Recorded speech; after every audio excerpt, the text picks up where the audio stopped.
Oh, it's Name That Player Wednesday here on Fantasy Football Today. Pete Prisco, Heath Cummings, the game you've all been waiting for. We have it for you coming up very, very soon. Here's what else we're going to be talking about on today's Fantasy Football Today. Going to give you all the latest news and notes from around the NFL. Give you some of the roster trends from the moves that you made on Tuesday night. You're not going to believe how much fab Elijah Mitchell went for in a lot of leagues on CBS Sports. And, of course, we'll answer all of your questions. Keep them coming to us on Twitter using the hashtag AskFFT.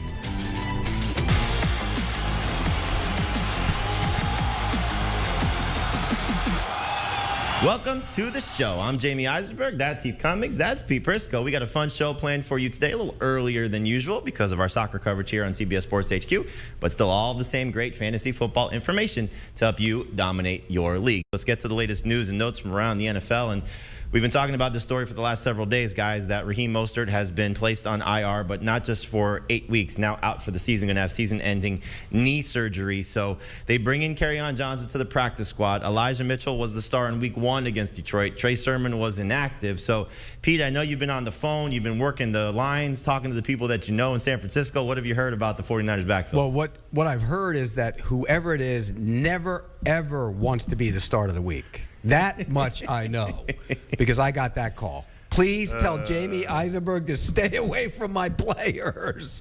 Poor guy. Guy has one good week with his picks, and all of a sudden he's I didn't even have that good a week in picks either. But I did have a good. 8-8 is good for him. I did have an good FFT week, and I looked at the standings in FFT.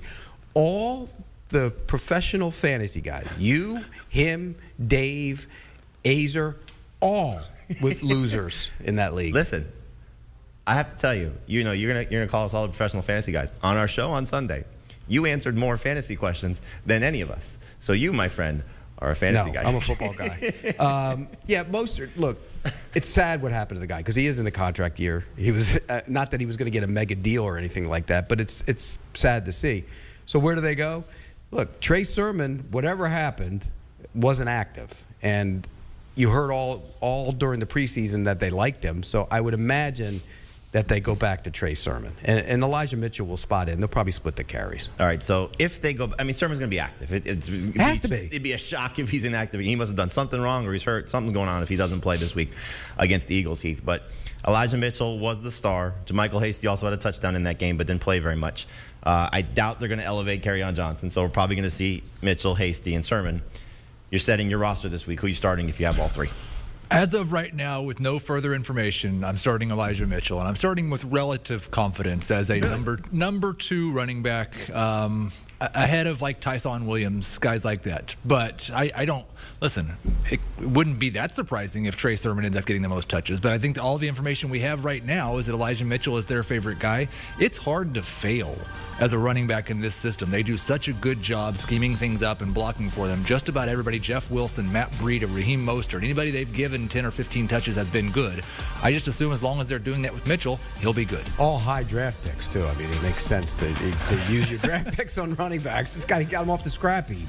Well, he was a 6th-round pick. Still, it's not a high draft pick. Okay, well, Sermon was a 3rd-round pick, so we'll see what happens. Look, don't drop Trey Sermon. No. I think we've been telling you that enough. Pick up Elijah Mitchell just in case, and we'll tell you coming up a little later in the show just how much fab he went for because people were going a little bit nuts for Elijah Mitchell. So we'll see if he's still going to be the lead guy going into week 2. Not an easy matchup. The Philadelphia run defense is very good, as Mike Davis found out for the Falcons in week number 1. Another running back situation we're keeping an eye on is in Tampa Bay. So we saw in week 1 in their matchup against the Cowboys, Ronald Jones, Leonard Fournette, Giovanni Bernard all shared time at various points in the game. But for Ronald Jones, it was fumble and goodbye. He did not see the field again after fumbling in the first half of that contest. But Bruce Arians says that not only Ronald Jones is going to play, he's going to start against the Falcons in week 2. Pete, you know Bruce Arians as well as anybody. What is he doing with these guys?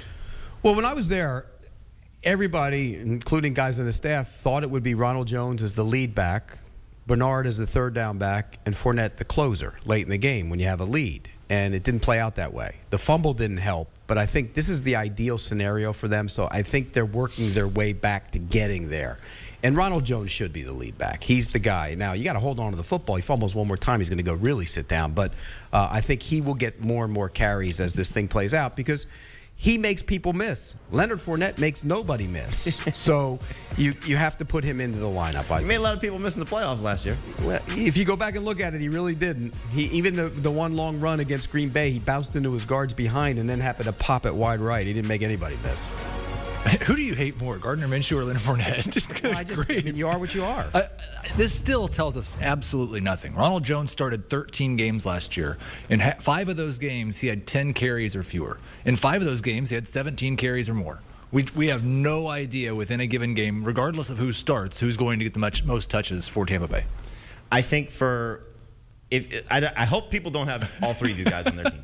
Gio, I think, Pete, correct me if I'm wrong here, because you've seen this a lot. He was dealing with an ankle sprain going into week 1 practice toward the end of, or at the start of the week, but the week leading up to it. I wonder how much that factored into him not playing as much as he did last Thursday night. So now he has 10 days to get himself right. Maybe he does a little bit more in passing out situations like from we saw with Fournette. Fournette, to me, is the one I would trust the most at this point.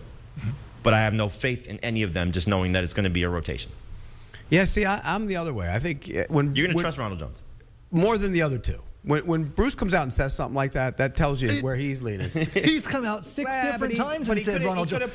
Do you know what he said all preseason? Giovanni Bernard's been a great part of this offense. He's earned a big role, and he comes out and plays 5 snaps. Yeah, he will. Bruce Arians lies to us over and over and over again. When it all settles, it'll be Jones getting the majority of the carries, Bernard in the third down situation, and Fournette as the closer. All right, and you know that they're going to throw to score, run to win, so that could be Fournette still in the closing role, so he may still be the best. To me, he's the only one that I would trust. So what do you do? Just flat out stay away from them all? Well, there's no buys. We have one significant injury that we're dealing with, so I don't think fantasy managers necessarily have to trust these guys, and you see where Sportsline has them and where our consensus rankings are on these guys. So we're talking about flex options at best, and Fournette would be the best flex option based on what we're telling you right now. So Pete would trust Ronald Jones. Bruce Arians trusting Ronald Jones. I think until we see Ronald Jones, it's hard to necessarily trust him as a fantasy asset. Trent Cannon was released by the Ravens, which is not necessarily the fantasy relevant move that we're talking